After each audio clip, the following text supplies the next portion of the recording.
মুহাম্মদ রাসূল। আসসালামু আলাইকুম।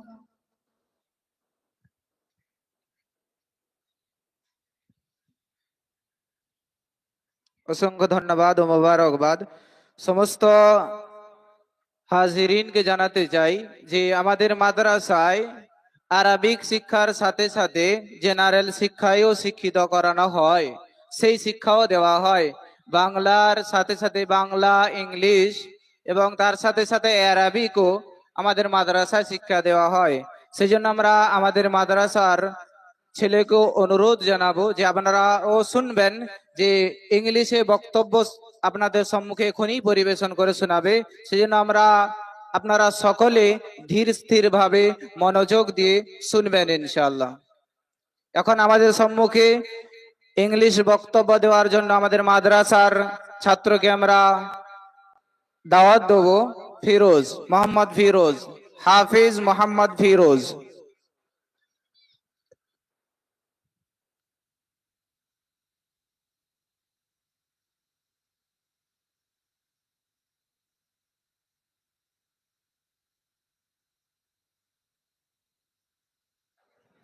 এই বক্তব্যের পরে পরেই আমরা আমাদের যে অনুষ্ঠান রেখেছিলাম ইমাম সম্বর্ধনা এবং মাদ্রাসার যিনারা নাজিম আছেন, নাজিম সাহেবগণ এসেছেন আমাদের এখানে, তিনাদের সম্বর্ধনা আমরা সকলেই মাদ্রাসার পক্ষ থেকে তাদেরকে মোবারকবাদ ও ধন্যবাদ জানাই যে তিনাদের মূল্যবান সময় আমাদেরকে দিয়েছেন। সেজন্য আমরা হৃদয় থেকে তিনাদেরকে অসংখ্য মোবারকবাদ জানাই।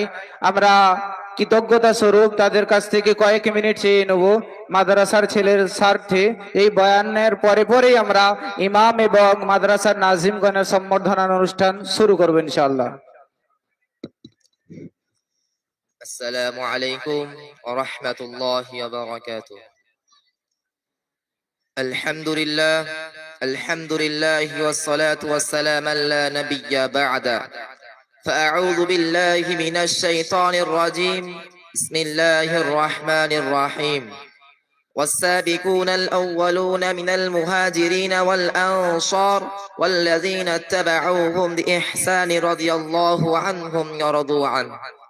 وقال رسول الله صلى الله عليه وسلم: الصحابة كالنجوم فبأيهم اقتديتم اهتديتم. صدق الله العظيم. Respected judges and their audience, the topic of my today's talk is the role of Sahaba in Islam. I hope you listen my speech carefully. First of all, my respected friends, first of all, I would like to tell you that who are Sahaba. The word Sahaba is an Arabic word. It's plural from Sahabi, which literally means companion, but in Islam it is used to describe a certain group of people who have seen the Prophet Muhammad sallallahu alayhi wasallam and who embraced Islam and remain Muslim till their last breath. My dear dignitaries, Sahaba were the first people who accepted Islam and believed in the Holy Quran and the Prophet Muhammad sallallahu alayhi wasallam. They were the first responders of Sunnah. They were the first sacrificers for Islam. They sacrificed their lives and all their wealth for the prosperity of Islam and charging Islam. They were those people who many inquired for lovely and believed in the Holy Quran. They were the people who tolerated many inquiries for Islam. They were the people who tolerated many inquiries for Islam. First, Hazrat Abu Bakr Siddiq radiallahu ta'ala an, who was the close company of the Prophet Muhammad sallallahu alayhi wasallam, and he was the first Khalifa of Islam. About whom once the Prophet Muhammad sallallahu alayhi wasallam said, Abu Bakr was favored me much with his company and property. If I were to take a group. Second, Hazrat Umar Farooq radiallahu ta'ala an, who was the second Khalifa of Islam. About whom Almighty Allah, about whom our Prophet Muhammad sallallahu alayhi wasallam said, we have become Muslim. Science Umar, we have become Muslim. Third, Hazrat Usman Ghani radiallahu ta'ala an, who was the third Khalifa of Islam. Fourth, Hazrat Ali ibn Abu Talib radiallahu ta'ala an, who was the fourth Khalifa of Islam. They were the fourth Khalifa of Islam. They were the sacrificer for Islam lives. Amin. Wa akhiru dawana alhamdulillah rabbil alamin. Assalamu alaikum. মাশাআল্লাহ, খুব সুন্দর English বক্তব্য পরিবেশন করেছিল আমাদের গ্রামেরই ছেলে, এই বছরই হাফেজ হবে, হাফেজ ফিরোজ। এরপরে আমরা যে অনুষ্ঠানের দিকে এগিয়ে যাব, যে ইমাম সম্বর্ধনার অনুষ্ঠান এবং মাদ্রাসার যে সকল নাজিম সাহেবগণ এসেছেন তাদের যে সম্বর্ধনার অনুষ্ঠান আমরা শুরু করব। সকল ইমাম সাহেবগণকে এবং মাদ্রাসার নাজিম সাহেবগণের কাছে আমরা আবেদন জানাবো মাদ্রাসার পক্ষ থেকে, তেনারা যেন স্টেজে আসে, তেনাদের আসন গ্রহণ করে। আরেকটি বিশেষ ঘোষণা, যে মাদ্রাসার প্রোগ্রাম লাইভে চলছে। এই প্রোগ্রাম যে সকল মা বোনেরা আসতে পারেননি কিংবা অনেক ভাই সকল আসতে পারেননি, মদিনা 7 টিভি, মদিনা 7 টিভির সার্চ করবেন ইউটিউবে, তো আপনারা লাইভ পেয়ে যাবেন এবং এই চ্যানেলটিকে সাবস্ক্রাইবও করে নেবেন। আরেকটি বিশেষ ঘোষণা, যে মেয়েদের জন্য বসার আমাদের ওই স্টেজের ডান দিকেই রিন্টু বাবুর বাড়িতে, ওনার বাড়িতে দোতলায় ব্যবস্থা করা রয়েছে এবং ওখানে পর্দা খাটানোও রয়েছে। সেই জন্য যে সকল মেহমান কেরাম মেয়েরা এসেছেন এবং গ্রামের যে সকল মা ও বোনেরা এই প্রোগ্রাম দেখার জন্য আকর্ষণীয় হয়ে এসেছেন, তিনারা সকলে ওখানে চলে যান। ওখানে আপনাদের জন্য পর্দার ব্যবস্থা করা হয়েছে, আপনারা ওখান থেকে লাইভে দেখতে পাবেন। এবং যিনারা ইউটিউবে দেখতে চান, মদিনা 7 টিভিতে দেখলে আপনারা দেখতে পাবেন। সকল ইমাম সাহেবগণের কাছে অনুরোধ জানাই যে আপনারা এসে আপনাদের স্টেজে আপনাদের আসন গ্রহণ করুন। আমরা অনেকটাই খুশি, আনন্দিত মাদ্রাসার পক্ষ থেকে যে আমরা ইমামগণদেরকেও পেয়েছি, মাদ্রাসার নাজিম সাহেবগণদেরকেও আমরা পেয়েছি। তিনাদের এই যে অমূল্য সময়, এত সুন্দর সময়কে আমাদেরকে উপহার দিয়েছেন, সেই জন্য ইমাম সাহেবগণ এবং যে সকল নাজিম সাহেব ও আগত মেহমানরা দিয়েছেন, আমরা সকলে আমাদের অন্তরের অন্তঃস্থল থেকে তাদেরকে ধন্যবাদ ও মোবারকবাদ জানাই। যে সকল ইমাম সাহেবগণ এসেছেন, দয়া করে আপনারা স্টেজে আসুন, আপনাদের আসন গ্রহণ করুন। ও নাজিম সাহেবগণ যে সকল যিনারা এসেছেন, তিনারাও এসে আমাদের স্টেজে এসে নিজেদের আসন গ্রহণ করুন। এই অনুষ্ঠানের পরে আমরা মূল পর্বের দিকে চলে যাব। প্রাইজ বিতরণীয় অনুষ্ঠানও এখনো বাকি রয়েছে, তাই সমস্ত ওলামায়ে কেরাম যিনারা এসেছেন, নাজিম সাহেবগণ এবং ইমাম সাহেবগণ, তিনাদের কাছে অনুরোধ জানাবো তিনারা যেন স্টেজে এসে তিনাদের নিজের আসন গ্রহণ করে।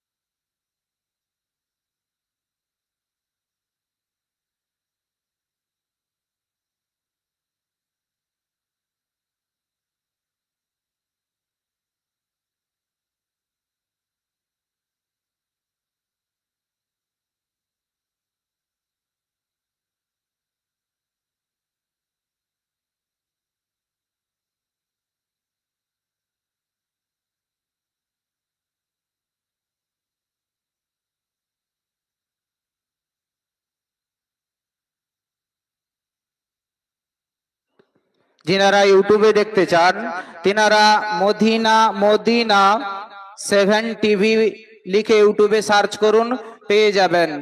মদিনা 7 টিভি সার্চ করুন, ইউটিউবে পেয়ে যাবেন। আর সকলকে অনুরোধ জানাই যে তিনারা যেন এই চ্যানেলটিকে সাবস্ক্রাইবও করে।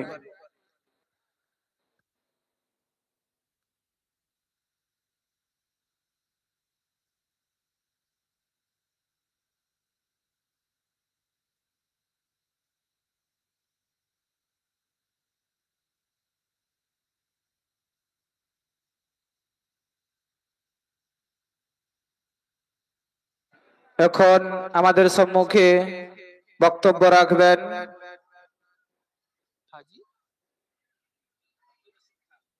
হাজী আব্দুর রশিদ খান, সোনাময়ী মসজিদের জামাতি ইসলামী মসজিদের ইমাম সাহেব, দাওয়াতি ইসলামী মসজিদের ইমাম সাহেব। আমাদের সামনে আমি ওনাকে অনুরোধ করব যে উনি যেন ওনার বক্তব্য খুব সীমিত সময়ে রাখেন।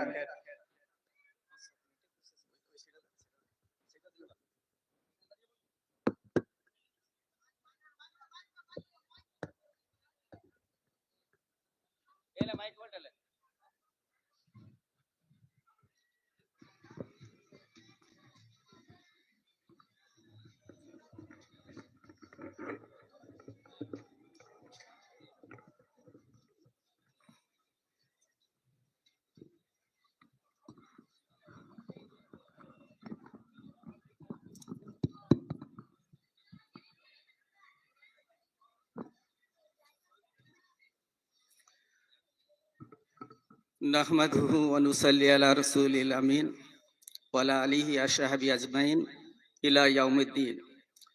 فقد قال الله تعالى في كلامه المجيد وفرقانه الحميد: أعوذ بالله من الشيطان الرجيم، بسم الله الرحمن الرحيم. إن الله وملائكته يصلون على النبي يا أيها الذين آمنوا صلوا عليه وسلموا تسليما اللهم صل على আল্লাহুম্মা বারিক আলা। আম্মা বাদ। সম্মানীয় আজকের মঞ্চের সভাপতি এবং বিভিন্ন মসজিদের আগত ইমাম সাহেবগণ এবং বহিসবেড়া মাদ্রাসার ইমামগণ এবং সেই সঙ্গে এই মাদ্রাসার ছাত্রবৃন্দ, আমার প্রাণপ্রিয়, এবং আমার সম্মুখে মাদ্রাসা প্রেমিক আল্লাহর দিনদার পিয়ারা বান্দারা এবং পর্দার অন্তরালে আমার মা ও বোনেরা, সবাইকে জানাই আমার আন্তরিক সালাম। আসসালামু আলাইকুম ওয়া রাহমাতুল্লাহি ওয়া বারাকাতুহু। সম্মানীয় ভাইরা, আপনারা ইতিপূর্বে জেনেছেন যে এই মাদ্রাসা থেকে 4 জন ছাত্র ইতিপূর্বে তারা কোরআনে হাফেজ হয়েছে। এটা আল্লাহ পাকের অশেষ মেহেরবানি, এবং তাদেরকে আজকে দস্তরবন্দির মাধ্যমে তাদেরকে সম্মানিত করা হবে। ইনশাআল্লাহ সেই প্রোগ্রামটা সামনে হবে।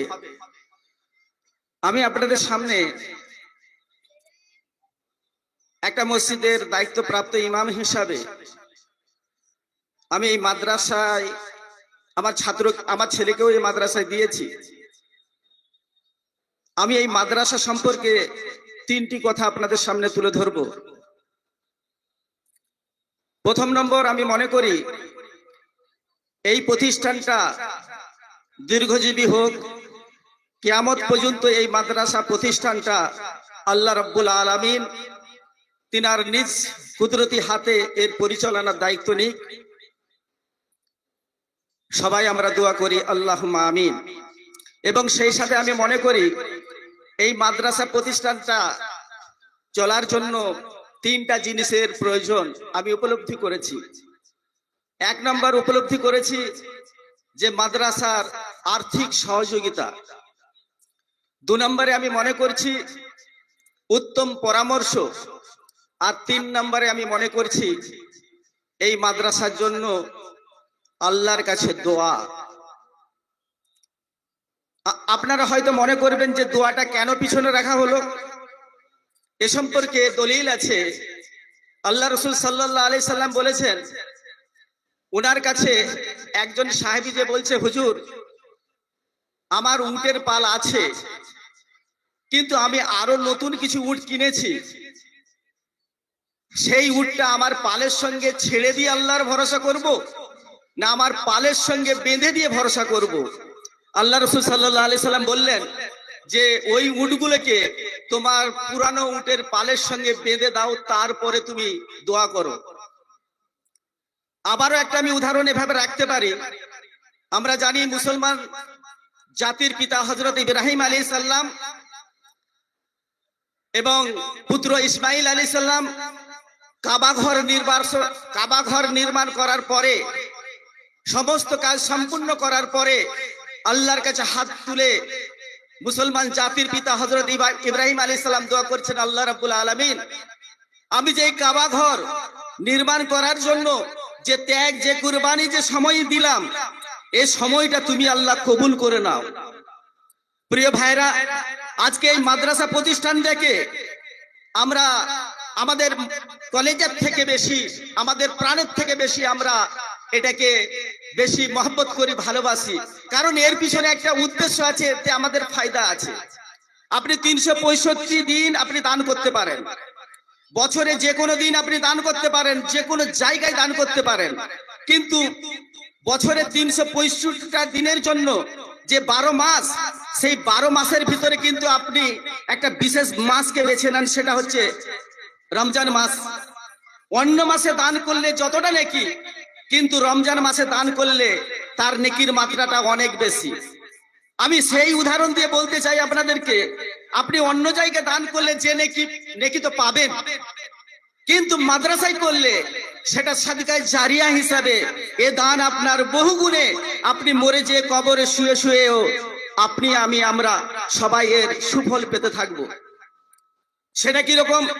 হাদিসে পাকে আল্লাহ রাসূল সাল্লাল্লাহু আলাইহি সাল্লাম বলেছেন যে ক্ষুধার্ত ব্যক্তিরা ক্ষুধা পেলে যেন তারা খাদ্যের জন্য বেচেন থাকে, কখন তার কাছে খাদ্য আসে, খাবারের জন্য সে অতিষ্ঠ থাকে ক্ষুধার্ত ব্যক্তি। ঠিক ওই রকম যে ব্যক্তি কবরে চলে যায়, আর কবরে যাওয়ার পর সে তার আত্মীয় স্বজন, বন্ধু বান্ধব এবং প্রিয়জনদের কাছে সে সবসময় আশায় থাকে কখন তার জন্য নেকি প্রেরণ করা হয়। ক্ষুধার্ত ব্যক্তি যেমন নেকির জন্য, ক্ষুধার্ত ব্যক্তি যেমন খাবারের জন্য সে অতিষ্ঠ থাকে, ঠিক তদ্রূপ মৃত ব্যক্তিরা কবরে গিয়ে সে তার আত্মীয় স্বজনদের জন্য মুহতাজ থাকে। তারা তাদের জন্য কখন তাদের জন্য দান প্রেরণ করা হয়। এই মাদ্রাসায় যদি আপনাদের দান করা হয়, তাহলে কি হবে? এর সব আপনি সাদকা জারিয়া হিসেবে বহু গুণে পেতে থাকবেন। এবং শেষ যে কথাটা বলবো, সময় কম, অনেক আলেমে দিনরা রয়েছেন, আজকে এই মাদ্রাসাটাকে সন্ত্রাসের আখড়া মনে করে। আপনারা, এটা অত্যাধিক গুরুত্বপূর্ণ বিষয়। এই কথাটা বলে আমি আমাদের পরিচালক যিনি আছেন তিনার কাছে অনুরোধ করবো 1-2 মিনিটের জন্য সময় নেওয়ার, শেষ করবে ইনশাল্লাহ। আজকে মুসলমানদের কাছে মাদ্রাসার একটা প্রাণপ্রিয় প্রতিষ্ঠান, কিন্তু এই মাদ্রাসা শব্দটাকে আমরা অনেকেই তারা অন্যভাবে নেয়। আপনারা মনে করুন তো, যেখানে পড়াশোনা হয়, বাংলা পড়া হয়, তাকে আমরা পাঠশালা বা বিদ্যালয় বলি। ইংরেজিতে বলতে, বাংলায় বললে বিদ্যালয় বলি, ইংরেজিতে বললে স্কুল বলি, আরবিতে বললে সেটা মাদ্রাসা হয়। স্কুলটাকে মাদ্রাসা বলা হয়, পাঠশালাকে মাদ্রাসা বলা হয়, কিন্তু আরবিতে সেটা মাদ্রাসা হয়ে গেছে। তো সেই মাদ্রাসা তাকে সন্ত্রাসী আখ্যা দেওয়া হচ্ছে। কিন্তু এই মাদ্রাসা একদম প্রথম যেখানে হয়েছিল, আল্লাহ রাসূল সাল্লাল্লাহু আলাইহি সাল্লাম মক্কা থেকে মদিনা হিজরত করার পর মসজিদে নববীর ভিতরে আশাবে সুফফাদের মধ্যে তিনি প্রথমে যে কোরআনের তালিম দিয়েছিলেন, কোরআন শিক্ষা দিয়েছিলেন, পৃথিবীর ইতিহাসে আজ থেকে 1500 বছর পূর্বে প্রথম মাদ্রাসা প্রতিষ্ঠিত হয়েছিল মসজিদে নববীর ভেতরে। সেই মাদ্রাসা হেডকোয়ার্টার, আর সেই মাদ্রাসা আজকে সারা ভারতবর্ষ জুড়ে আমরা দেখতে পাচ্ছি এবং সারা বিশ্বেও এই মাদ্রাসা চলেছে। অথচ এই মাদ্রাসা থেকে যে শিক্ষা দেওয়া হয়, সেই মাদ্রাসার মূল প্রতিষ্ঠা হযরত মুহাম্মদ সাল্লাল্লাহু আলাইহি সাল্লাম বলেছেন যে কোন একজন মানুষ যদি কোনো মানুষকে অন্যায়ভাবে হত্যা করে, তাহলে সে যেন সমস্ত মানবতাকে হত্যা করার মতো সমতুল্য অপরাধ সে করলো। আর কোন একজন মানুষ যদি মানুষকে বাঁচালো, সে যেন সমস্ত মানবতাকে বাঁচানোর মতো সে তার একটা সুফল অর্জন করলো। তাহলে মুসলমানদের ভিতরে এই মাদ্রাসা প্রতিষ্ঠান থেকে এমন নির্বোধের শিক্ষা দেওয়া হয় না যে এখানে সন্ত্রাসীমূলক কাজের এখানে জন্ম দেওয়া হয়। সেই জন্য আমি আপনাদের কাছে এই মসজিদের ইমাম সাহেবের কাছে আমি অনুরোধ করব এবং সেই সাথে বিভিন্ন মাদ্রাসার কাছে আমি আমার চ্যানেলে আমি আমার যোগ্যতা অনুযায়ী আমার সঙ্গে যাদের সঙ্গে কথা চলে আমি তাদের কাছে অনুরোধ রাখি, আপনারা মসজিদ ভিজিট এবং মাদ্রাসা ভিজিট প্রোগ্রাম করুন। আমরা গত 4 বছর ধরে উত্তর সোনামী দাওয়াতুল ইসলাম মসজিদে মসজিদ ভিজিট প্রোগ্রাম করি। সেখানে নন মুসলিমদের ভিতরে আমরা এসপিদেরকে ডাকি, আমরা ডিএনকে ডেকেছি। তমলুক থানার গতবারে ওসি এসেছিলেন, এসপি আমার একজন বন্ধু তিনি এসেছিলেন। সেখানে মাস্টার থেকেছে, ডাক্তার থেকেছে, বিভিন্ন ধরনের সমাজসেবী থেকেছে, রাজনৈতিকবিদরা থেকেছে। তাদের সামনে আমরা মসজিদে তাদেরকে নিয়ে গিয়ে কেমন নামাজ পড়ানো হয়, কেমন কোরআন পড়া হয়, আমরা সূরা নিসার 1 নম্বর আয়াত যেটা এক মানুষ থেকে সৃষ্টি সেই কোরআনের উদ্দেশ্য লক্ষ্যটা তাদেরকে তুলে ধরে এবং তাদের সামনে বাংলা তরজমায় কোরআন দিয়েছি। ইসলাম যে সন্ত্রাসবাদ নয়, এই সন্ত্রাসবাদ নয় যে ইসলাম, সে বিষয়ে আমাদের কাছে বই ছিল, আমরা তাদের কাছে বই দিয়েছি। আমি আশা করছি এবং অনুরোধ করছি সমস্ত মসজিদের ইমামরা এবং সমস্ত মাদ্রাসা জিম্মাদাররা তিনারা যেন আমার এই কথাটাকে একটু ভেবে দেখেন। এই মসজিদ ভিজিট প্রোগ্রাম করে সমস্ত প্রশাসনিক লেভেলের মানুষদেরকে একটা বিশেষ দিনে ডেকে নিয়ে গিয়ে তাদেরকে আমাদের মাদ্রাসার উদ্দেশ্য লক্ষ্য, আমাদের শিক্ষা দীক্ষা, আমাদের লিটারেচার, আমাদের সমস্ত কিছু যদি তাদের কাছে তুলে ধরি, ইনশাআল্লাহুর রহমান আশা করি তাদের যে ভুল চিন্তাধারা এই ভুল চিন্তাধারার নিরসন হবে। এবং আমি আমার সর্বাঙ্গীন ভাবে আমি এই মাদ্রাসাকে সমর্থন করি এবং আল্লাহর কাছে দোয়া প্রার্থী, আল্লাহ রাব্বুল আলামিন কাল কিয়ামত পর্যন্ত এই মাদ্রাসাকে যেন জাগিয়ে নিয়ে যায়, চালিয়ে নিয়ে যায়। এর জন্য যে ধরনের উপযুক্ত পরামর্শ দরকার সেই পরামর্শ দাতাকে যেন আল্লাহ এখানে তার উপস্থিত করান এবং আর্থিক সহযোগিতার ভিতরে আল্লাহর বান্দারা যেন তার উদার হস্তে আল্লাহর দ্বীনের স্বার্থে, কবরের নাজাতের স্বার্থে এই প্রতিষ্ঠানকে এগিয়ে নিয়ে যাওয়ার জন্য তারা যেন দান এবং সাদকা করে। আর বেশি কিছু বলবো না, হয়তো আমি অনেক সময় নিয়েছি, অপরাধ মার্জনা করবেন। এবং আমি সবাইকে আবার আমার আন্তরিক সালাম জানিয়ে আমি আমার কথা শেষ করছি। আসসালামু আলাইকুম ওয়া রাহমাতুল্লাহি ওয়া বারাকাতুহু। অসংখ্য ধন্যবাদ হাজী আব্দুর রশিদ সাহেবকে, তিনি খুব সুন্দর আলোচনা করলেন। তো আমরা আমাদের মূল পর্বের দিকে ফিরে যাব। মাদ্রাসার সকল শিক্ষক এবং বিশেষ করে নাজিম সাহেবের কাছে অনুরোধ যেন উনি আসেন মুফতি ইয়াহিয়া সাহেবকে নিয়ে। আমরা আমাদের মূল প্রোগ্রামের দিকে চলে যাব। নাজিম সাহেব এবং মুফতি ইয়াহিয়া সাহেব না আসার কারণে আমরা আমাদের প্রোগ্রামকে আগে বাড়াতে পারছি না, সেজন্য অনুরোধ জানাবো নাজিম সাহেবের কাছে এবং যেন উনি মুফতি সাহেবকে নিয়ে এখানে চলে আসেন। এবং আমরা দেখতে পেয়েছি মুফতি মুস্তাক সাহেব, তিনি ও যেন আমাদের স্টেজে আসেন। আমরা আমাদের মূল পর্ব এখন ইনশাল্লাহ শুরু করব। তো আমি যতক্ষণ না ইয়াহিয়া সাহেব আছে দুই এক কথা, মুফতি ইয়াহিয়া সাহেব আসছেন ততক্ষণ দুই এক কথা আপনাদের বলে দিই যে হাজী সাহেব আমাদেরকে বললেন যে মাদ্রাসায় অনেকেই আমাদের কুধারণা থাকে এমনটাই যে সন্ত্রাসবাদী সৃষ্টি করা হয়, সন্ত্রাসবাদ বানানো হয়।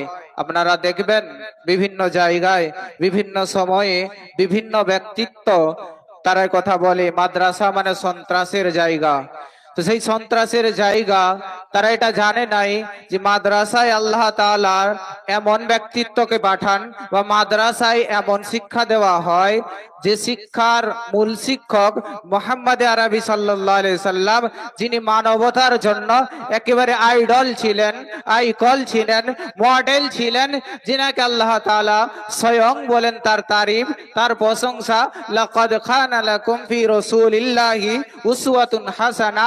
আমি মুহাম্মদ আরবি সাল্লাল্লাহু আলাইহি ওয়াসাল্লামকে তোমাদের কাছে আইডল করে, আইকন করে